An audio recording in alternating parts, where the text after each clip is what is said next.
శ్రీ గురుభ్యో నమః. హరి ఓం. వసుదేవసుతం దేవం కంసచానూరమర్దనం దేవకీ పరమానందం కృష్ణం వందే జగద్గురుం. తీర్త్వా మోహార్ణవం హత్వా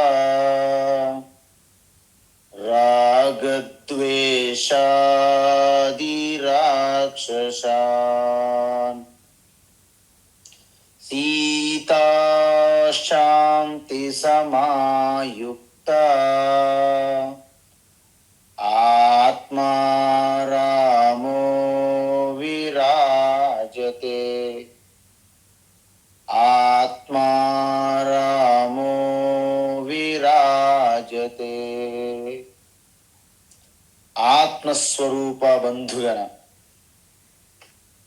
మనం దైవీ సంపత్ గురించి చూస్తున్నాము. ఎందుకంటే మనకి ఎటువంటి ఈ దైవీ సంపత్తు ఉందో ఆ సంపత్తే మన లక్ష్యానికి చేరుస్తుంది. కాబట్టి దైవీ సంపత్తు ఉంటే దేవతా స్వరూపులుగా మీరు ఉంటారు. ఆసురీ సంపత్తి కలిగి ఉంటే అసురులుగా ఉంటారు. అంటే ఇప్పుడు ఉండడమే కాదు, మన జీవిత పరమ లక్ష్యాన్ని సూచిస్తుంది. అందుకోసం ఇప్పటి వరకు భగవాన్ అభయం సత్వ సంశుద్ధి జ్ఞానయోగ వ్యవస్థితి దానము దమః యజ్ఞ స్వాధ్యాయ తపః ఆర్జవం చెప్పారు. అదేవిధంగా ఇప్పుడు మరిన్ని ఆ యొక్క సద్గుణాలు అంటే దైవీ సంపత్ గురించి చెప్తున్నారు. అహింసా సత్యమక్రోధః అహింసా సత్యమక్రోధః అహింసా సత్యమక్రోధః త్యాగశాంతిరపైశునం త్యాగశాంతిరపైశునం త్యాగశాంతిరపైశునం దయా భూతేష్వలోలుప్త్వం దయా భూతేష్వలోలుప్త్వం దయా భూతేష్వలోలుప్త్వం మార్దవం హ్రీరచాపలం మార్దవం హ్రీరచాపలం మార్దవం హ్రీరచాపలం అహింసా సత్యమక్రోధః త్యాగశాంతిరపైశునం అహింసా సత్యమక్రోధః త్యాగశాంతిరపైశునం అహింసా సత్యమక్రోధః త్యాగశాంతిరపైశునం దయా భూతేష్వలోలుప్త్వం మార్దవం హ్రీరచాపలం దయా భూతేష్వలోలుప్త్వం మార్దవం హ్రీరచాపలం దయా భూతేష్వలోలుప్త్వం మార్దవం హ్రీరచాపలం. ఓకే, ఇప్పుడు అహింస గురించి చెప్తున్నారు. కానీ మీరు ఒకటి మళ్ళీ గుర్తు చేసుకోవాలి, 13 అధ్యాయం కూడా అహింస గురించి చెప్పాం, చాలా వివరంగా చెప్పాం అక్కడ కూడా. కానీ ఎందుకు అహింస అహింస మన ధర్మములో చాలా గొప్ప విషయం ఇది. అందుకే అహింస పరమో ధర్మ అన్నారు. అసలు ధర్మంలో కల్లా పరమధర్మం ఏంటంటే అహింస. ఎందుకు అహింస అంటే యథార్థం వాస్తవం ఏమిటంటే ప్రతి అణువు సమానంగా ఒకే పరమాత్మ వాసం చేస్తున్నదంటే ఎంత ఆశ్చర్యం. మరి అన్ని రూపాల్లోనూ ఒకే పరమాత్మ ఉంటే మనం ఎలా హింస చేయగలుగుతున్నాం ఎదుటి వాడిని? అంటే పరమాత్మ సమానంగానే ఉన్నది. పరమాత్మలో ఎటువంటి వ్యవహారం జరగదు, వికారాలు జరగవు. పరమాత్మను అంటి పెట్టుకుని ఉన్నటువంటి ఈ మనస్సు, బుద్ధి, ఇంద్రియములతో ఉన్నటువంటి ఉపాధి శరీరం ఉంది కదా, అది అందరికీ వేరు వేరు, అది ఒక్కటి కాదు. అందువలన ఈ చిన్న పెద్ద హెచ్చు తగ్గులు ఇవన్నీ కూడా, భేదములు, భిన్న అభిప్రాయాలు ఇవన్నీ కూడా ప్రకృతిలో కలుగుతున్నాయి. అందుకే మీరు వేరు మేము వేరు అని భేదభావం కలుగుతుంది, భిన్నం. నిజానికి మనం భిన్నంగానే ఉన్నాం, కానీ విడిపోయి లేము. అంత పూసలకు దారంకి ఎలాగైతే పూసలు గుచ్చుతారో అలాగే ఉంది సృష్టి అంతా ఒక పరమాత్మను గుచ్చి ఉన్నది. అందుకే పంచభూతములు సమానంగా అందరిని కూడా పట్టి వస్తున్నాయి. సూర్య చంద్రుడు ఎంత యావత్ సృష్టి అంతా కూడా అలాగ ఒక ఉపాధి లాంటిది. అంటే ఈశ్వరు యొక్క ఉపాధి, ఈశ్వరు యొక్క శరీరం. అందుకే విశ్వరూప శరీరం అంటారు. ఈ విధంగా అహింస అంటే ఇక్కడ 3 స్థాయిలో చెప్పాం మనం. ఎందుకు? శరీరం పరంగా కానీ, మాటలతో కానీ, మనస్సుతో కానీ కూడా హింస చేయకూడదు. ఇది ముఖ్యం ఇక్కడ అహింస అంటే. కానీ ఈ అహింసను మాత్రం మనం పూర్తిగా అర్థం చేసుకోకపోతే సమాజానికి, మనకు మనమే చాలా ద్రోహం చేసుకున్నట్టు అవుతుంది. ఒకప్పుడు ఈ భారతదేశంలో విదేశాల నుండి వచ్చి అరాచక శక్తులు మనపై దాడి చేసేటప్పుడు మనవారు చాలా మంది సమయస్ఫూర్తి, కామన్ సెన్స్ లేకుండా అహింస అని చేతులు కట్టుకుని కూర్చున్నారు. అందుకే ధర్మశాస్త్రాల్లో ఏమంటారంటే అహింస పరమో ధర్మ, అందులో మనకు డౌట్ లేదు పూర్తిగా. కానీ అవసరమైనప్పుడు, ఎమర్జెన్సీ సిచ్యువేషన్, ఎమర్జెన్సీ వార్డ్, ధర్మహింస తథైవచ, ధర్మ స్థాపన కోసం ఉన్నటువంటి కంటకాలను తీయడం కూడా అవసరము అని చెప్పారు. అందుకే కురుక్షేత్రంలో మహాభారత యుద్ధం, సంగ్రామం జరిగింది, లేకపోతే జరగకూడదు యాక్చువల్గా. అందువలన ప్రకృతి సూత్రం ఏమిటి? అసలు ప్రకృతి మనకు ధర్మసూత్రం ఏం చెప్తుంది అంటే ప్రపంచానికి మనం ఏది ఇస్తే, ఇప్పుడు చూడండి, ఇది మీరు పెద్ద అక్షరాలతో ఒక పేపర్ మీద రాసి మీ గోడ దగ్గర ఎక్కడైతే మీ దృష్టి ఎక్కువ సార్లు పడుతుందో అక్కడ పెట్టుకోవాలి. ఏంటి? ప్రపంచానికి మనం ఏది ఇస్తే అదే మనకు తిరిగి వస్తుంది. మనము బంతి, ఒక రబ్బర్ బాలు తీసుకొని బలంగా మనం కొట్టామనుకోండి గోడకి, అంతే వేగంతో, ఇంకా డబుల్ వేగంతో మనకు వచ్చి తగులుతుంది. అందువలన ఇటువంటి చర్యకి ప్రతిచర్య ఉంటుంది. కాబట్టి మనం ప్రపంచం అనే చూడండి, మనం బ్యాంక్ ఉంటుంది, బ్యాంకులో మీరు ఒక 10 లక్షలు వేస్తే మీ 10 లక్షల అమౌంట్ మీకు వస్తుంది. ఇంకెవరెవరో వేసుకున్న డబ్బులు మీకెందుకు వస్తాయి? మీరు వెయ్యిన డబ్బులు మీకెందుకు వస్తాయి? కాబట్టి ఈ సృష్టి కూడా ఒక బ్యాంకు లాంటిదే. సృష్టి ఎలాంటిది? ఒక బ్యాంకు లాంటిది. సృష్టి అనేది ఒక గోడ లాంటిది.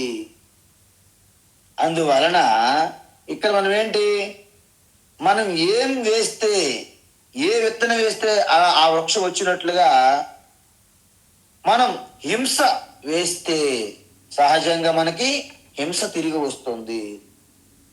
అందుకే మన చేతి ద్వారా ఒక్కొక్కసారి కొంతమంది చెప్తుంటారు మా దగ్గరికి వచ్చి, కొన్ని హింసాత్మక కార్యక్రమాలు చేస్తుంటారు. కొంతమంది ఉంటారు మాఫియా, లేకపోతే ఇలాగా ఫ్యాక్షనిస్టులు అంటారు.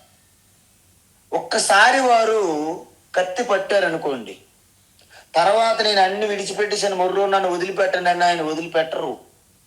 ఒక్కసారి కత్తి పట్టుకునే వాడికి ఇంక దాంతోనే అంతం ఉంటుంది. ఎవరవని, ఎప్పుడవని.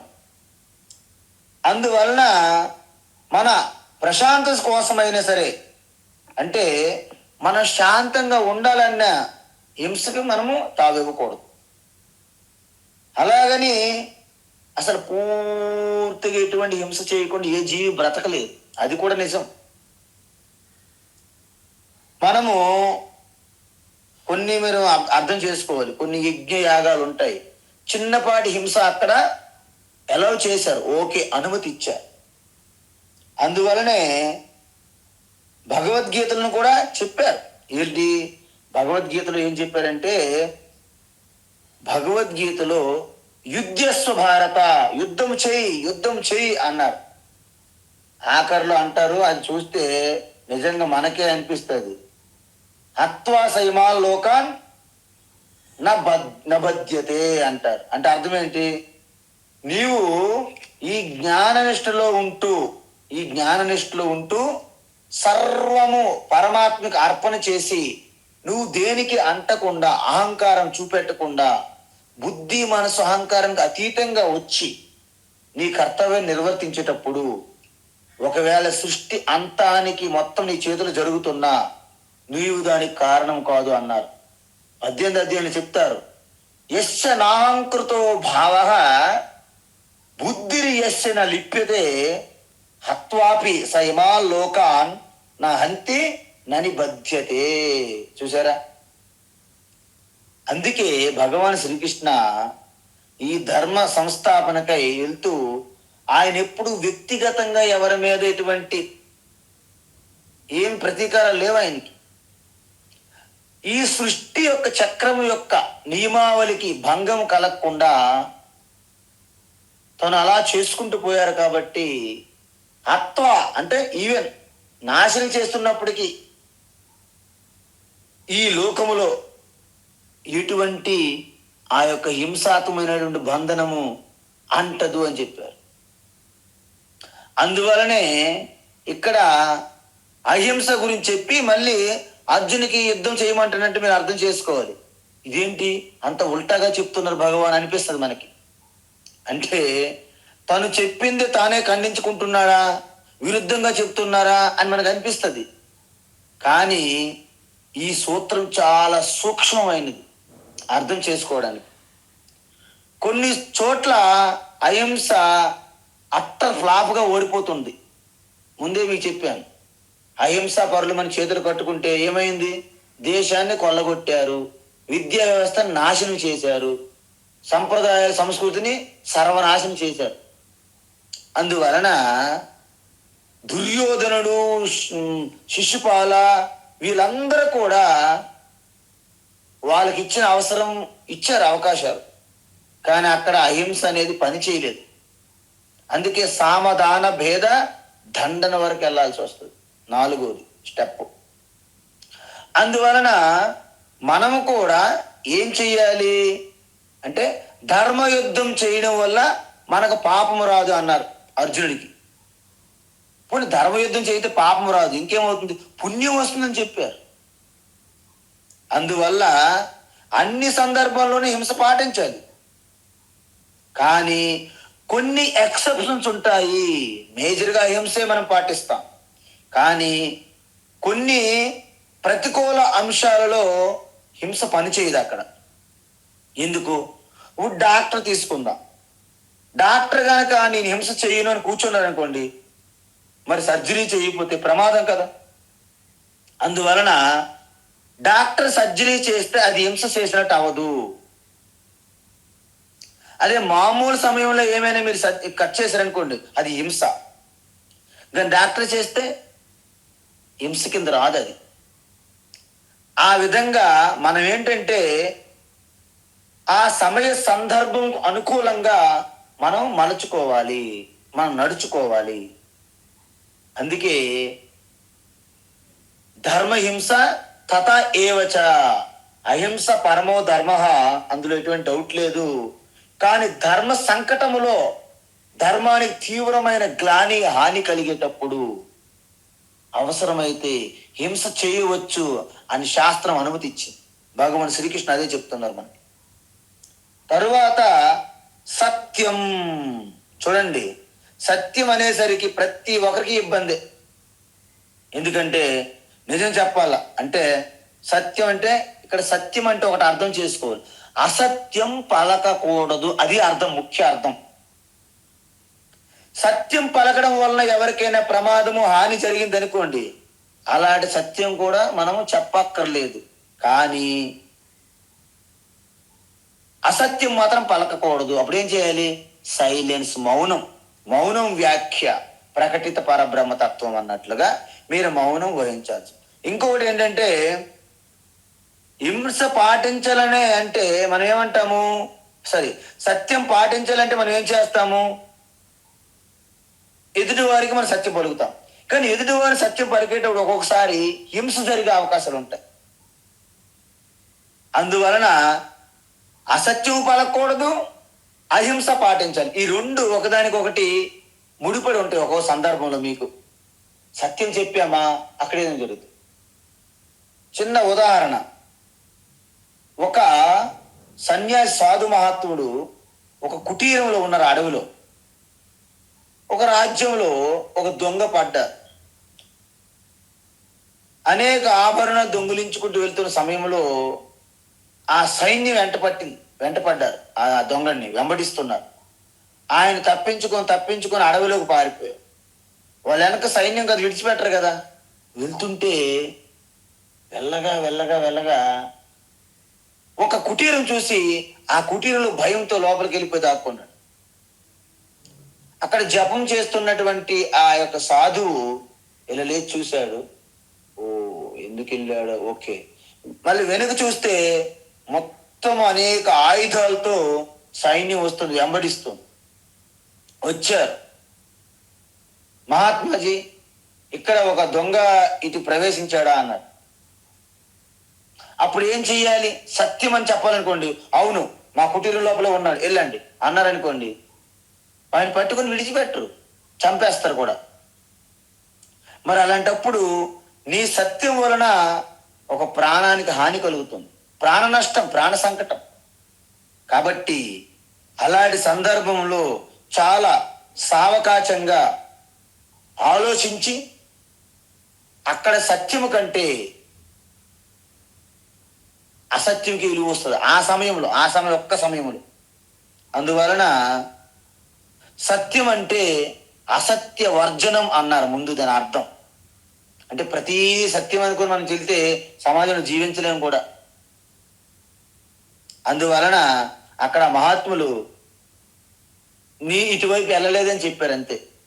వెళ్ళారు కానీ ఇటువైపు వెళ్ళలేదని చెప్పారు, కుటీరం లోపలికి వెళ్ళలేదని చెప్పారు.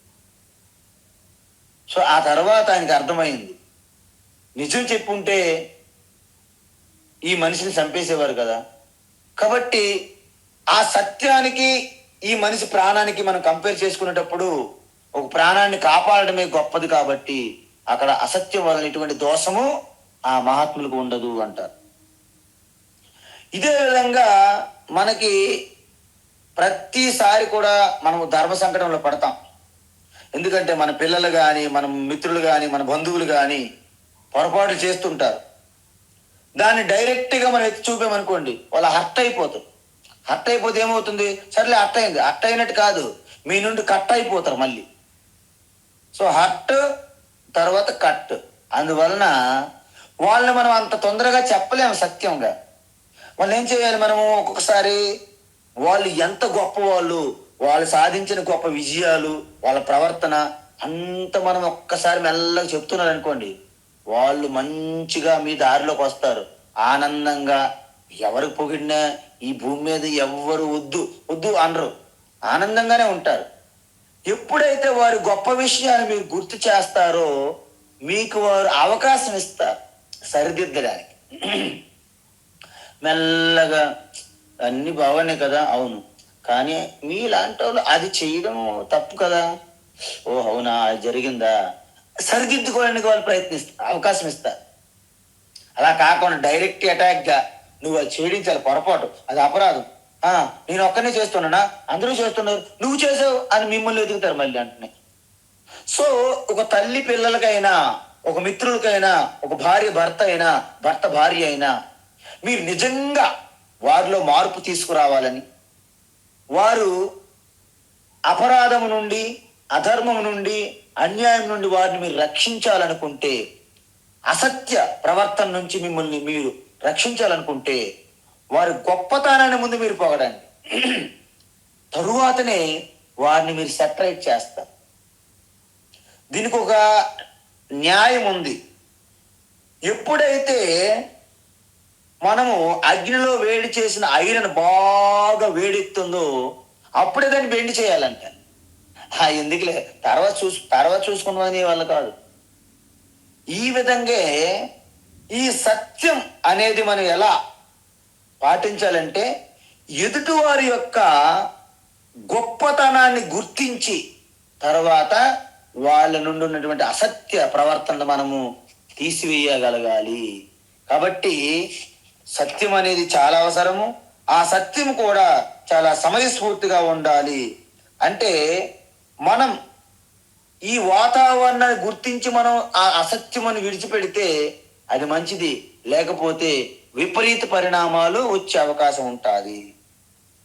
అందువలన సత్యం పరగడం వలన ఆ గొప్పతనం చూడండి. సత్య హరిశ్చంద్ర మన యొక్క సనాతన ధర్మంలో ఒక తలమానికము వంటిది. అదేవిధంగా ధర్మరాజు కేవలము తన సత్యం కోసమే కదా అరణ్యవాసం చేశారు. ఆయన ఒక్క చిన్న అసత్యం పలికితే అసలు అరణ్యవాసమే లేదు పాండవులకి. కాబట్టి ఎన్నైనా సరే చేస్తారు, ఎన్నైనా అనుభవిస్తారు, ఎన్ని కష్టాలు నష్టాలు ఓకే, కానీ సత్యాన్ని విడిచిపెట్టినటువంటి మహాత్ములు మన యొక్క చరిత్రలో ఉన్నారు. అందువలన మన అందరం కూడా సత్యాన్ని అలవరుచుకోవాలి. తరువాత ఏమంటున్నారు? అక్రోధ. ఈ క్రోధ అంటే కోపం. కోపం అంటే ప్రతి ఒక్కరికి కోపం వస్తుంది, కానీ దాన్ని ఇంకా అదుపు చేయలేని కోపాన్ని క్రోధం అంటారు. అక్రోధ అంటే కోపాన్ని మనము అదుపులో పెట్టుకోవడం. జనరల్గా మనకి ఏమవుతుందంటే, కోపం అంటే మన మాటల్లోనూ మన చేష్టల్లోనూ కోపం మనకు కనిపిస్తుంటది. కానీ కోపం అనేది మన మాటలకి మన చేతులకు సంబంధించింది కాదు, మనస్సుకు సంబంధించింది. అందువలన మనకు వచ్చినటువంటి భావోద్రేకాలలో అత్యంత పవర్ఫుల్ పదునైంది ఏంటంటే కోపం. అది ఎవరి మీదో మనము చిందులేస్తాం, ఎవరి మీదో చింతాక్రాంతులు అవుతాం, అది ఓకే, కానీ మన మనసును పూర్తిగా సర్వనాశం చేసేస్తుంది. మొత్తం తునకలుగా కట్ చేసి పడేస్తుంది ఆ క్రోధం మన మనస్సుని. అందువల్ల కోపాన్ని అదుపులో పెట్టుకోగలిగే సామర్థ్యాన్ని మనము నిరంతరం వృద్ధి చేసుకోవాలి. ఎందుకంటే ఈ కోపాన్ని నేను ఎలా అదుపులో పెట్టుకోవాలి అని మనకి ఒక సందేహం కలుగుతుంది. కోపం అనేది మానసికమైనటువంటి ఒక రోగం, అది మానసిక బాధ.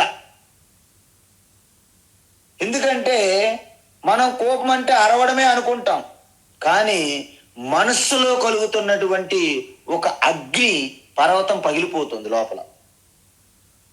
అందువలన మనము బాహ్యంగా ప్రదర్శిస్తాం.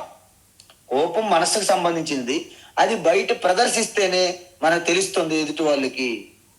అందువలన దాని మాటలతో చేతులతో ప్రవర్తిస్తేనే ఎదుటి వారికి అర్థమవుతుంది తప్ప మన మనసులు తొంగి చూడలేదు. కానీ మనం ఏం చేయాలి అంటే, డాక్టర్ ఎలాగైతే ఇప్పుడు మన శరీరంలో ఏ ఒక అంగానికి కూడా అనారోగ్యం వస్తే మనం బాధపడకూడదు. మనకు ముందు సిగ్నల్ ఇస్తున్నది, అంటే నువ్వు అలర్ట్గా ఉండు అని సిగ్నల్ చేస్తుంది. అందుకే మనకి ఎటువంటి శారీరక బాధ అయినా చాలా మంది నాకే ఎందుకు వచ్చిందని బాధపడతారు, కానీ మనం ఆనందించాలి. ఓహో, ఈశ్వరుడు నాకు ముందే సిగ్నల్స్ ఇస్తున్నారు. అందుకని భగవంతుడు మిమ్మల్ని బాధ పెట్టాలని ఏమనుకోరు కదండి, కానీ అది మీకు ముందుగా ఎలర్ట్ సిగ్నల్స్ అందిస్తున్నారు. అంటే నువ్వు జాగ్రత్త పడు, లేకపోతే నీ పరిస్థితి మరింత గందరగోళం అవుతుంది. ఎక్కడైనా నొప్పి వచ్చింది అనుకోండి, మనం అనుకుంటాము, ఓహో నేను ఇప్పుడు ఇంక ఇది భరించలేని నొప్పి ఉంది కాబట్టి హాస్పిటల్కి వెళ్ళాలి అని తెలియజేస్తుందా లేదా? అదేవిధంగా మనకి ఈ కోపం విషయంలో అంతే. మనం ఎప్పుడైతే ఈ లోపల అగ్ని పర్వతంలాగా ఉన్నటువంటి కోపము మనం ప్రదర్శిస్తుంటాం. కానీ కోపం వల్ల ఏమవుతుంది? ధ్యాయతో విషయాన్ పుంసః సంగస్తేషూపజాయతే సంగా సంజాయతే కామః కామాత్ క్రోధో విజాయతే క్రోధాత్ భవతి సమ్మోహః. చూసారా? కానీ ఎప్పుడైతే ఈ కోపం మనలో కలుగుతుందో, క్రోధము, సమ్మోహ, మీ బుద్ధి మొత్తము ఈ పొగ ఎలాగైతే అగ్ని కప్పివేస్తుందో అలా కప్పివేస్తుంది. ఒక్కసారి మీ బుద్ధిని కప్పివేసింది అనుకోండి ఈ మోహము, ఈ పొగలాగా, ఇక మీకు వివేకం మరి తెలియదు, మంచి చెడులు తెలియదు, పెద్దవాళ్ళు చిన్నవారు తెలియదు. అమ్మ అయితే ఏంటి, ఇరుచుకు పడతారు, తిడతారు. ఒక్కొక్క చోట్ల వినలేము, చూడలేము. తల్లిదండ్రులను కొట్టే అలాంటి అసురులు కూడా ఉన్నారు ఈ సమాజంలో. అంటే దాని అర్థం ఏంటి? ఆ సమయంలో తల్లి, తండ్రి, గురువు, పెద్దవాళ్ళు ఏం తెలియదండి.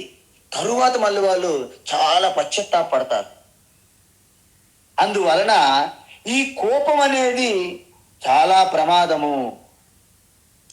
మనకి ఎటువంటి విషయం కలిగినా దానికి అనేక కారణాలు ఉంటాయి, ఒక్క కారణమే ఉండదు. అయితే మనం ఆ సమయంలో కాస్త వివేకముతో, ఓర్పుతో, సహనముతో మీరు కొంత సమయం ఇస్తే మీకు సెటరైట్ అయిపోతుంది, అంత తీవ్రత ఉండదు. కోపం కూడా మనస్సుకు వచ్చే ఒక సూచన, ఇండికేట్ చేస్తుంది. చూసావా, నీ మనస్సు సరిగ్గా లేదు కాబట్టి నువ్వు అలర్ట్గా మనస్సు మీద దృష్టి పెట్టు అని చెప్పడం అన్నాడు. కోపం వస్తుంటే దేని వలన కోపం వచ్చిందో దాని కారణం తెలుసుకుంటే దానికి అనుగుణంగా మనము ఒక ఉపాయం చూడవచ్చు. అందుకే డాక్టర్ దగ్గరికి వెళ్తే మీ జబ్బుకి కారణం ముందు చూస్తాడు. ఎందుకు వచ్చింది, ఎలా వచ్చింది చూడాలి. ఇప్పుడు ఎలా నువ్వు ప్రవర్తిస్తున్నాను ఓకే, కానీ నీ రోగమునకు కారణం, మూల కారణం ఏమిటి, ఎలాగున్నదో ఈ కోపానికి కూడా ఆ మూలంలోకి వెళ్ళి మనం చూడాలి. అందువల్ల కోపాన్ని నియంత్రించడం అంటే, కోపం మనస్సు యొక్క స్థితి అని మనస్సు మీద వచ్చే సూచన తెలుసుకున్నాం కదా. అందువల్ల మనం ఏం చేస్తాము, మన బుద్ధిని వాడి ఎందువల్ల కోపం వస్తుందో అని ఒక్కసారి గుర్తించారనుకోండి, దానికి మెడిసిన్ వేస్తారు మీరు. అలా కోపాన్ని గుర్తించకుండా మనం కవర్ చేసుకుంటూ ఎదుటివారి అందే కారణాలు వెతికామనుకోండి, మీ కోపం నుండి మీరు బయటపడరు. సరే బయటపడకపోతే ఏమైంది, ఉంటే మీ బుద్ధి మొత్తం సర్వనాశనం అయిపోయి మీరు ఒక మోహములో పడిపోయి ధర్మము, అధర్మము, వివేకం కోల్పోతారు. అందువలన మనస్సుకు జరిగినటువంటి ఈ కోపం ఏదైతే ఉందో మొత్తం మీ యొక్క ఇంద్రియములు, శరీరం మీద కూడా ప్రభావం చూపుతుంది. అంటే కోపంగా ఉన్న వ్యక్తికి అనేక రకమైనటువంటి మానసికంగా, శారీరకంగా సమస్యలు వచ్చే అవకాశం ఉంది. కాబట్టి మనస్సులో వస్తున్నటువంటి ఆ బీజంగా ఉన్నటువంటి కోపాన్ని మనము కారణాన్ని అన్వేషించి దానికి అక్కడే మూలములోనే మనం తుంచేయాలి. ఇది అక్రోధ అంటారు. తరువాత త్యాగం గురించి ఎంత చెప్పినా తక్కువే. కానీ ఇక్కడ 2 విషయాలు మాత్రం మనము గుర్తించుకోవాలి. ఏంటి? త్యాగ అంటే 2 రకాల త్యాగాలు ఉంటాయి. వాస్తవానికి శంకరాచార్య త్యాగ అంటే సన్యాస అని చెప్పారు. ఇది సన్యాసం అంటే మీరు అందరూ భయపడిపోతారని ఇంకా ఆలోచిస్తున్నా. కానీ త్యాగం అంటే 2 రకాలు. ఏంటి? ఒకటి బాహ్య త్యాగము, 2 అంతర్త్యాగము. బాహ్య త్యాగాన్ని సన్యాసము. మీరు మానసికంగా కూడా సన్యాసిగా ఉండొచ్చు, తప్పేం లేదు. ఇప్పుడు చూడండి, బాహ్య సన్యాసం అంటే ఏంటి? మనకు వర్ణాశ్రమ ధర్మం ఉన్నది. అంటే ఏంటి?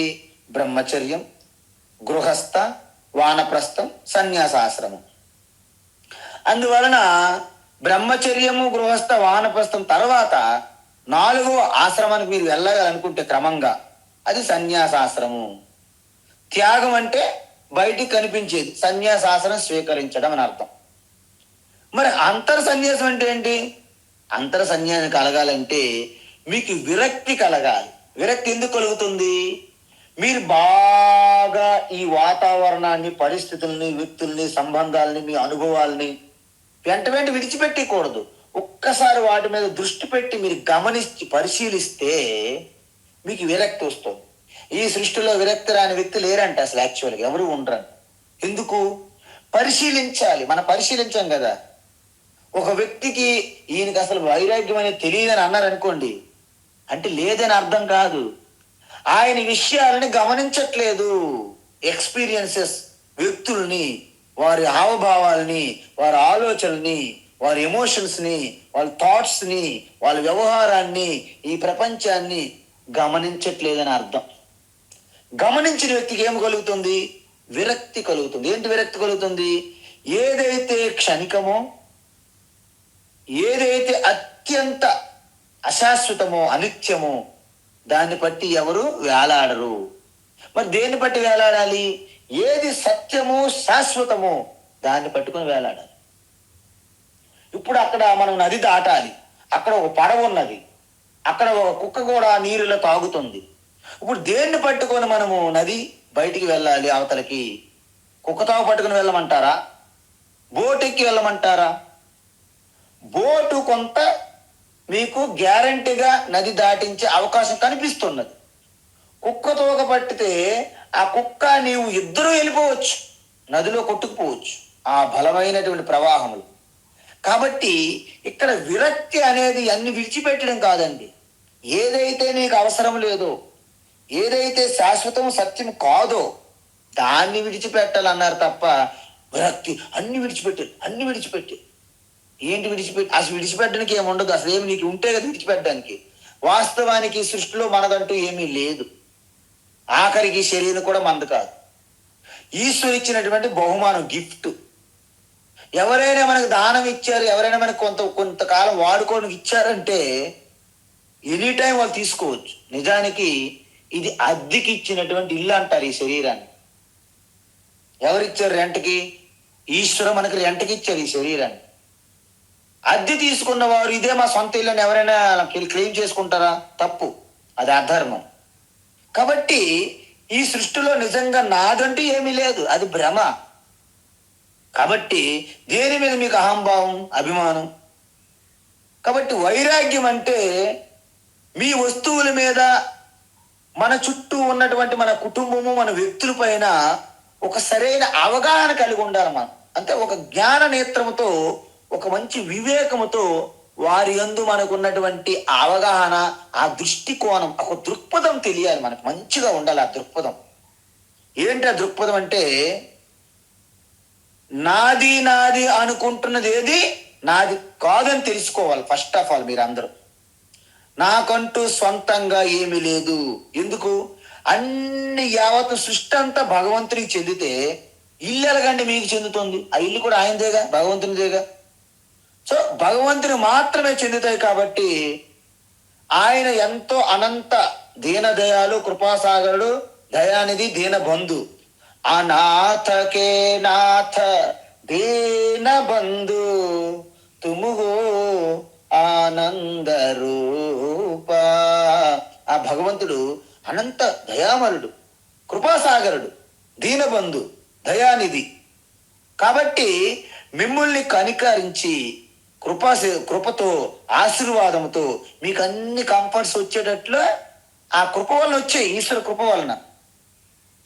వాటిని తాత్కాలికంగా ఉపయోగించుకోవడానికే మీకు ఆ కానుకలన్నీ ఇచ్చారు ఈశ్వర.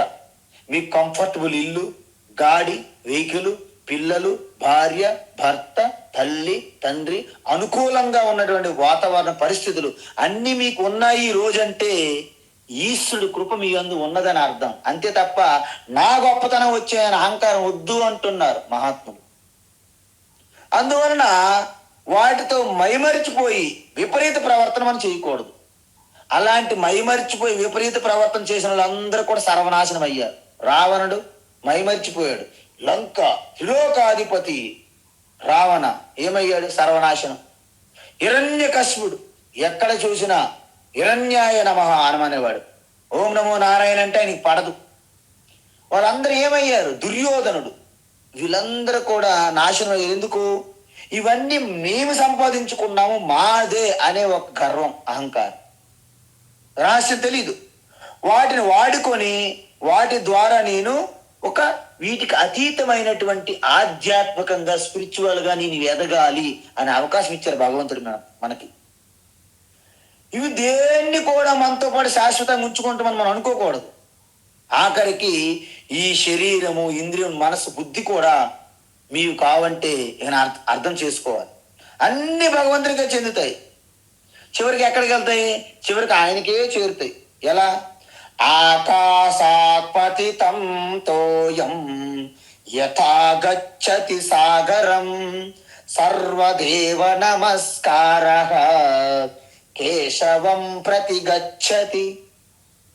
ఆకాశాత్ అంటే ఆకాశము నుండి, అనేక శలయేళ్ళు, నదులు, కాలువలు, ఆకాశము నుండి పడుతున్నట్టు వర్షపుధార నీరు, చినుకులు అన్ని చివరికి ఎక్కడ చేరుతాయండి? సముద్రంకి ఎలాగైతే చేరుతాయో, ఈ సృష్టిలో ఉన్న ప్రతి ఒక్కటి మంచి చెడు అన్ని కూడా ఎవరు చేరాలి? కేశవం ప్రతి గచ్చతి. మళ్ళీ ఆ కేశవుని వద్దకు పోతాయి, ఈశ్వరు వద్దకు పోతాయి. అందువలన భగవంతుడే నాకు వాటిని అన్ని ఇచ్చాడు కాబట్టి వాటికి నేను ట్రస్టీని. చూసారా, దేవాలయంకి ఒకసారి చైర్మన్ పెడతా, టీటీడీ చైర్మన్.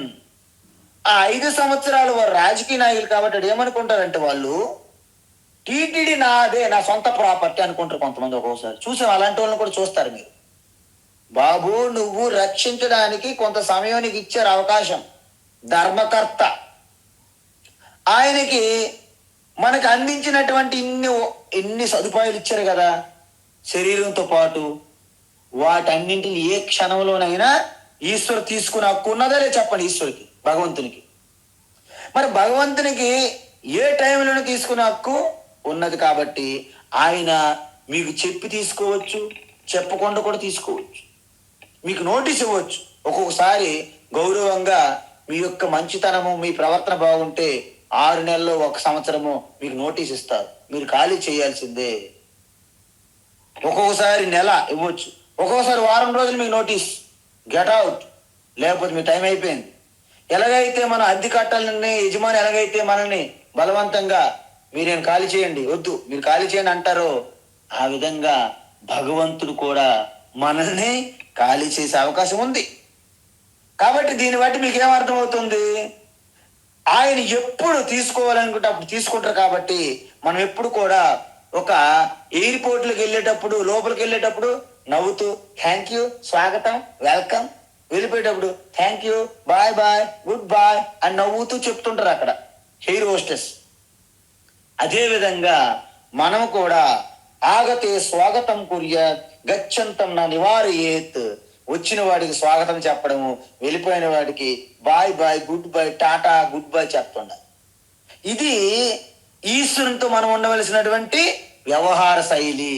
దీనిని త్యాగం అంటారు ఇక్కడ భగవాన్ శ్రీకృష్ణ. మీరు దేన్నైనా అనుభవించండి. ఇక్కడ నేను అనుభవించకూడదనేమి అక్కడ కండిషన్ లేదు. దేన్నైనా అనుభవించండి, ఆనందించండి.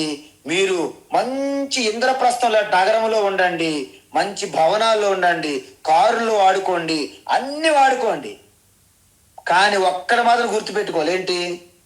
ఇవన్నీ నాకు భగవంతుడు వాడుకోవడానికి ఇచ్చారు అని గుర్తుపెట్టుకోవాలి మనం. వీటిలో దేన్నైనా తనకి ఎప్పుడు ఇష్టమైతే అప్పుడు వెనక్కి తీసుకోగలరు. మీ బిజినెస్ ఒక్కసారి వెనక్కి తీసుకోగలరు, మీ ఉద్యోగం ఒక్కసారి వెనక్కి తీసుకోగలరు, మీ ఆరోగ్యాన్ని ఒక్కసారి వెనక్కి తీసుకోగలరు, అవసరమైతే మీ శరీరాన్ని ఒక్కసారి వెనక్కి తీసుకోగలరు. మీ సంబంధాలన్నీ కూడా పటాపంచులు అవుతాయి ఒక్కసారి. మా కురు ధన జన యౌవన గర్వం హరతి నిమేషాత్ కాల సర్వం. ధనము, యవ్వనము, జనము, పుత్రులు, మిత్రులు, కలత్రము, బంధువు, బాంధవ్యాలు, వ్యాపారాలు, అన్ని ఉద్యోగాలు సర్వము ఒక్క హరతి నిమేష, ఒక్క నిమిషం కాలంలో మొత్తం హరించుకుపోవచ్చు ఒక్కొక్కసారి అంటారు. ఇది గుర్తుపెట్టుకొని మనము నిరంతరం అలర్ట్ గా ఉండాలి. అంటే అశాశ్వతానికి, అనిత్యానికి వదిలేయడానికి సిద్ధంగా ఉండడమే వైరాగ్యం అంటారు ఇక్కడ. అది మమకారాన్ని వదులుకోవడమే వైరాగ్యం అని చెప్పబడుతుంది. కాబట్టి మనందరికీ కూడా త్యాగం అనేది మనకి ఎక్కడికో తీసుకుపోతుంది. అందుకే సన్యాసులకి ఏమంటారు మంత్రము? నా కర్మణ నా ప్రజయాదనేన త్యాగేనైకే అమృతత్వం ఆనసహు. చూసారా, ఒక్క త్యాగం వల్లనే నీకు మోక్షం వస్తుంది తప్ప ఇంకా రెండోది లేదు అని చెప్పేశారు సన్యాస మంత్రం అది. కాబట్టి ఈ త్యాగం అనేది మీరు అలవాటు చేసుకోవాలి. తర్వాత శాంతి. శాంతి అంటే ఇది చాలా గొప్ప విషయం. ఎందుకంటే మనలో ప్రశాంతమైన మనస్సు, ఆందోళన, అలజడి లేని మనసు ఉందంటే అది నిజంగా మీకు అది ఒక ఈశ్వర ఆశీర్వాదం. ఎందుకంటే మనకి అనాయాస అన్నారు. అంటే బృహదారణ్యక ఉపనిషత్తులో మనము ప్రశాంతతని రోజంతా పాటించాలి, విడిచిపెట్టకూడదు. అందుకే మీలో శాంతి ఎప్పుడైతే కొరవడిందో అలాంటి వారికి సుఖం అనేది ఎట్టి పరిస్థితులు రాదు అని త్యాగరాజు కూడా చెప్పారు ఆయన పాటల్లో. ఇక్కడ భగవద్గీత 2వ అధ్యాయంలో చూసాం, అశాంతస్య కుత సుఖం. అశాంతిగా ఉన్న వారికి సుఖం ఎక్కడదండి? రాదు. శాంతి లేకే సౌఖ్యం లేదు రామ అని త్యాగరాజు చెప్పినట్టుగా ఇక్కడ మనం ఏం చెప్పాము? సమత్వం అన్నాం. సమత్వం యోగ ఉచ్యతే అని చెప్పాం 2వ అధ్యాయం. అంటే ఈ ద్వంద్వాలకి రెండిటికి కూడా సమానంగా ఎవరైతే స్వీకరిస్తారో వారు శాంతికి ఎటువంటి భంగం ఉండదు. అందువలన శాంతి అనేది చాలా గొప్ప విలువ.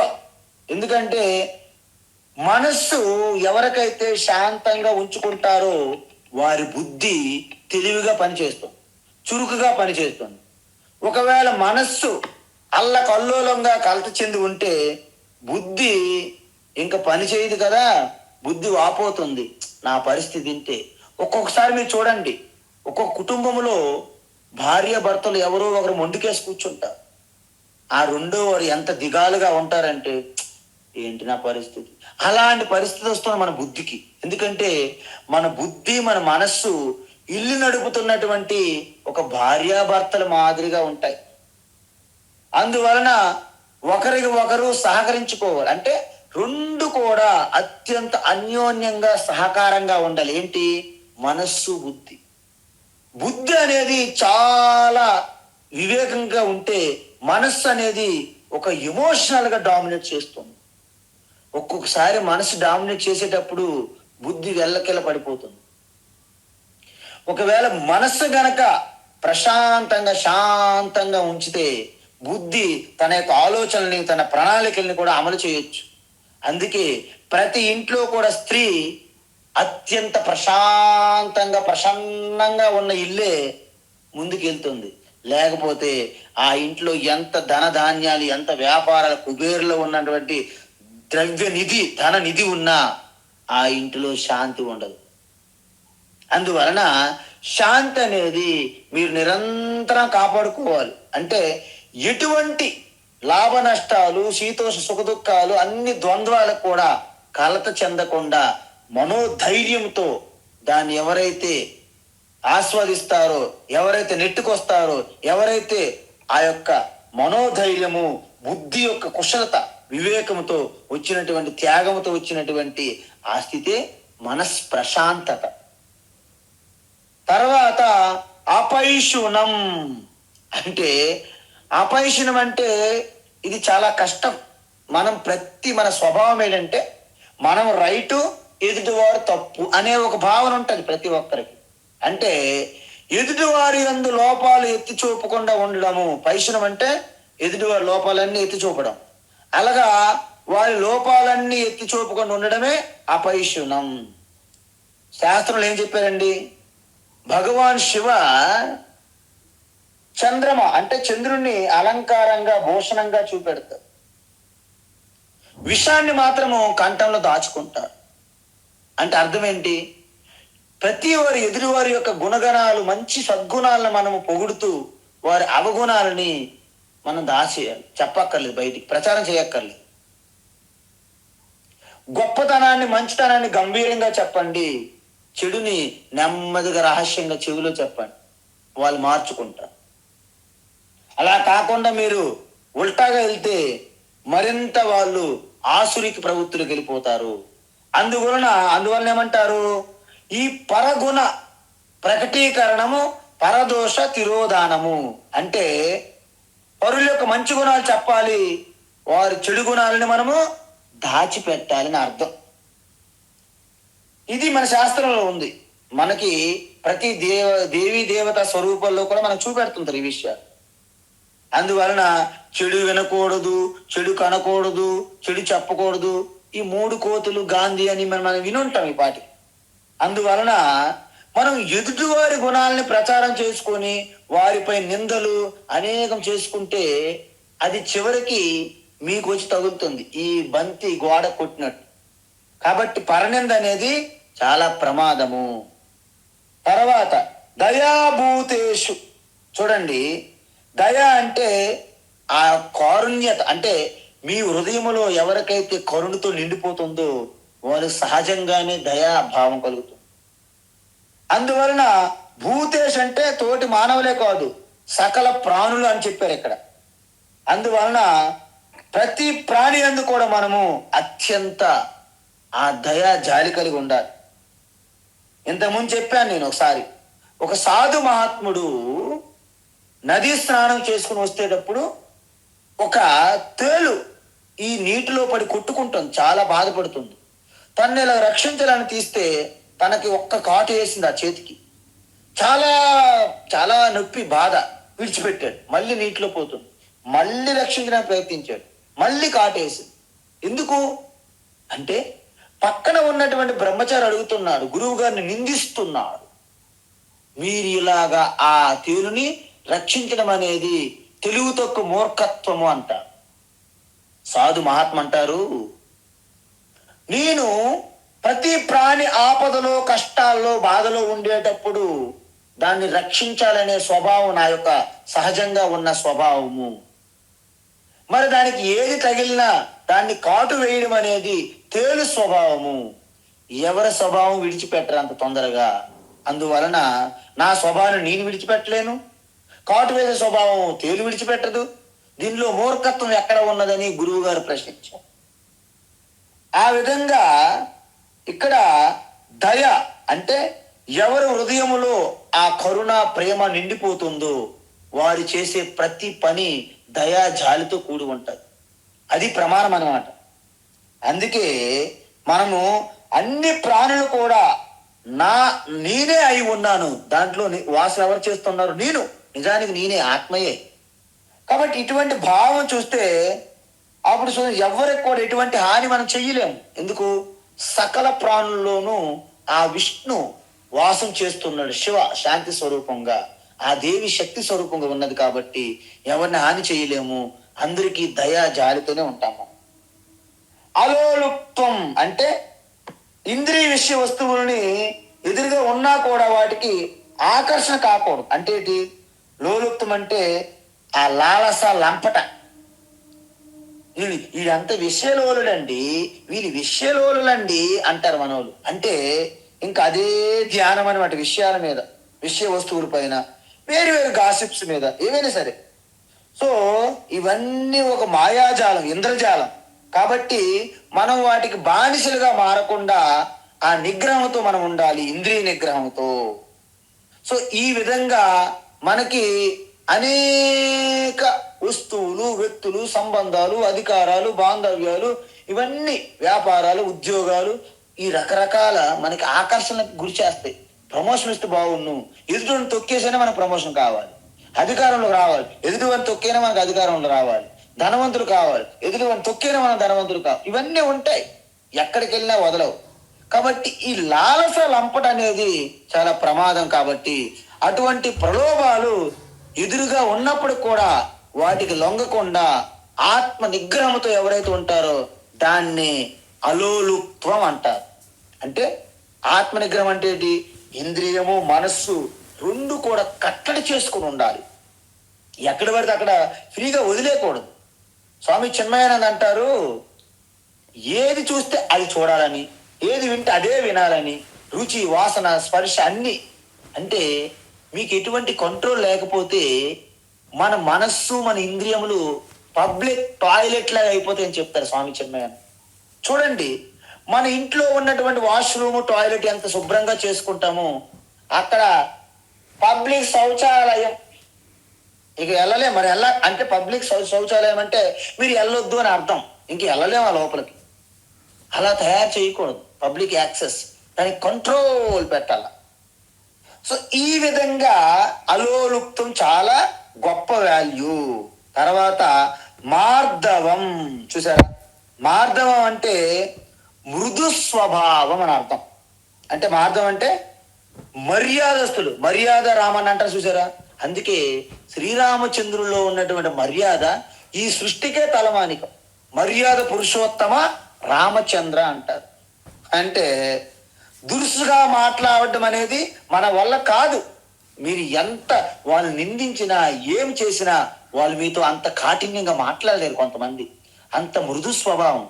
ఆ అమ్మగారిని చూస్తేనే మనకి నిజంగా మనలో ఎంత కఠినంగా ఉన్నా ఆ అమ్మగారితో మాట్లాడుతున్నా ఆవిడ ప్రెజెన్స్ లో మన కాఠిన్యము తగ్గుతుంది, కఠినత్వం. అంటే మనలో ఆ యొక్క మృదు స్వభావం ఉండాలి. కానీ మృదు స్వభావం ఉన్నదని అన్నిటికీ భరించాలని కాదు, మన వివేకం వహించాలి ఎక్కడ కూడా. వజ్రాదపి కఠోరాణి మృదూని కుసుమాదపి లోకోత్తరాణాం చేతాంసి కోహి విజ్ఞాతుమర్హసి అంటారు. అంటే మరి జ్ఞానులకి యోగులకు కూడా మనసు ఉంటుంది కదండి, ప్రశాంతంగా ఉంటుంది, అందులో ఎటువంటి భిన్నం లేదు. కానీ మనసు కూడా రెండు రకాల, మన కాయిన్ నాణ్యంకి ఎలాగైతే రెండు వైపులు ఉంటుందో అలా ఉంచుకోవాలి మన మనసుని. ఎలా?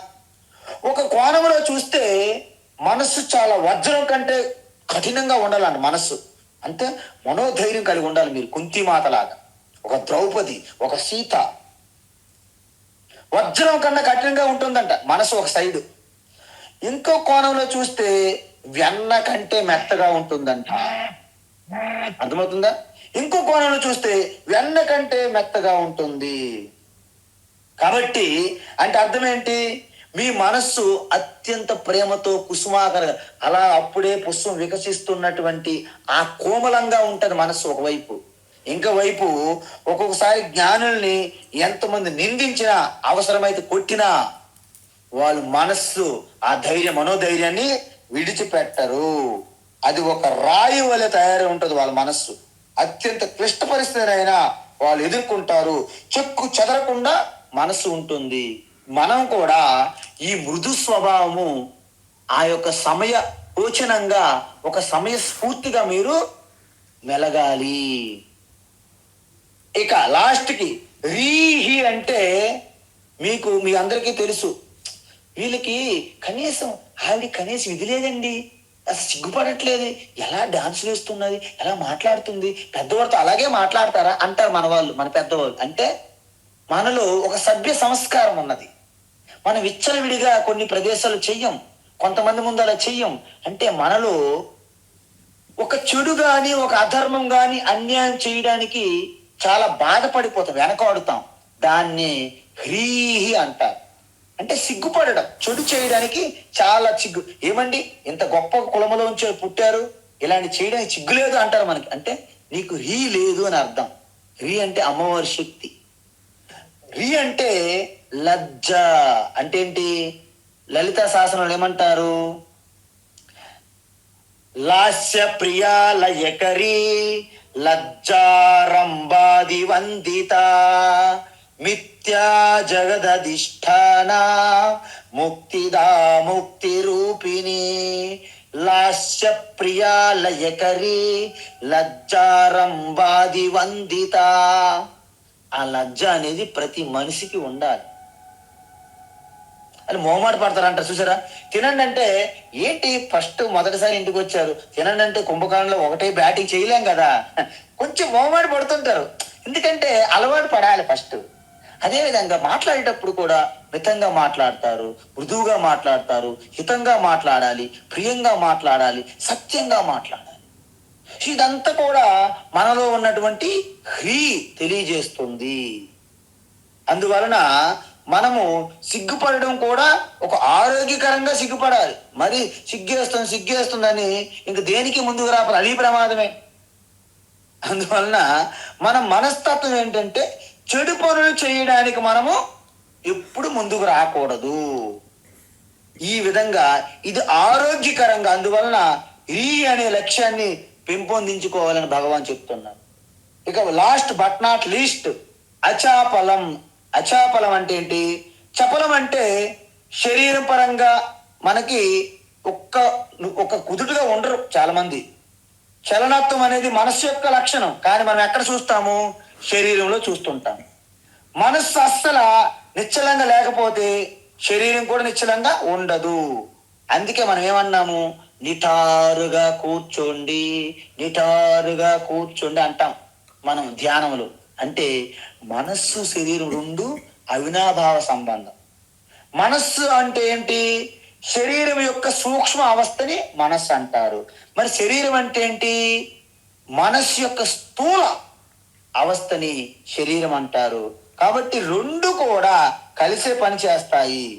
అందువలన ఆ చపలత్వం అంటే ఒక్క ఉదుట ఉండలేరు. కోతి అనుకోండి, నిరంతరం అక్కడి నుంచి దిగుతూ ఇరగలుగుతుంది, అక్కడికి జంపు చేస్తుంది, ఇక్కడ జంపు చేస్తుంది. అలాంటి చపలత్వం మనలో ఉండకూడదు. అంటే ఒక కుదుడుగా కదలకుండా నిశ్చింతగా ఒక స్థిరంగా ఉండాలి. అందుకే స్థిర సుఖ ఆసనం అన్నారు మనకి పతంజలి మహర్షి. కాబట్టి ఇటువంటి అనవసరమైన చేష్టలు చేయకుండా ఒక కుతుడుగా స్థిరంగా నిశ్చలంగా ఉండడాన్ని అచాపలం అంటారు. సో ఇప్పటి వరకు మనము అద్భుతమైనటువంటి ఈ గొప్ప విలువలు చూసాము. రేపు ఈ దైవీ సంపత్తిని ముగిస్తూ ఆసురీ సంపత్తిలోకి మనము ప్రవేశిద్దాం. హరి ఓం తత్సత్. సర్వం శ్రీకృష్ణార్పణమస్తు.